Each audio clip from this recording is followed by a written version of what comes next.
So, Christoper, tell us, if you will, the essence of the bill that you're trying to get through at the moment.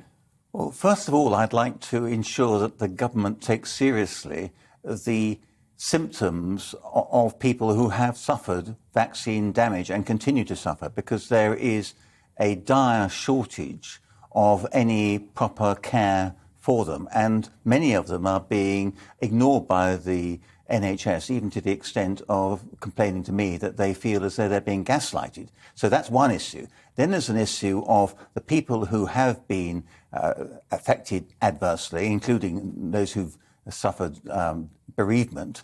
Those people need to be properly compensated and in timely fashion. That's not happening. And we also need to increase the maximum payout from 120,000, which hasn't been increased for 15 years. If that was to be brought up in line with inflation, that would be 177,000. But beyond that, we want to, I'd like to see something less rigid than the 60% disability cut-off for entitlement. Because what happens if somebody is 30% disabled? Why can't they get something? I'm not saying they should get the maximum, but why can't we have a gradated scheme rather than a scheme which cuts off all those who haven't been 60% disabled? And there are other issues as well, but that's, I think, enough to be going on with. Now, what I found interesting, because I watched you in the House of Commons yesterday, and I was really quite disappointed to see the lack of attendance on the benches. I don't know if I've got a clip of it. If I haven't got a clip of it, I'll describe it. The benches were pretty much empty. So I wonder, how seriously do you think the issue... Oh, there you go. I'm showing it to the screen now for anyone that's watching it. If you're not watching it, I'll give you the short version. There was hardly anyone there, was there, Christoper? Do you think people are taking this issue seriously? I don't think a lot of my colleagues are. And there were actually, several ministers on the front bench, which was better than usual.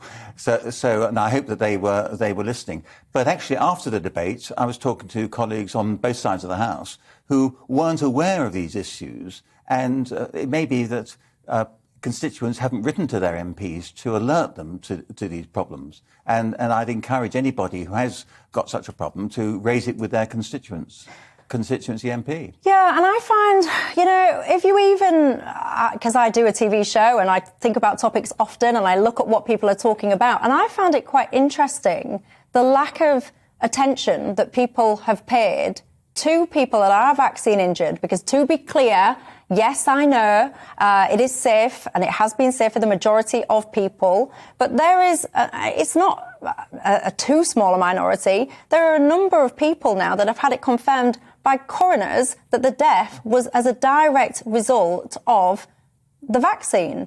But yet we haven't had a single payout from this scheme. I mean, what more evidence does the government need than a coroner's report confirming that that was the cause of death to make a payout? Well, quite right. And a coroner's report is conclusive evidence of the cause of death.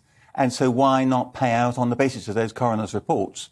And I raised this again yesterday because some people have said that there's a battle going on between the Business Services Authority for the NHS and ministers. The Business Services Authority says it wishes to reduce this bureaucracy, but ministers are insisting that it stays. And there's a blame game going on, but the victims are the people who are the bereaved.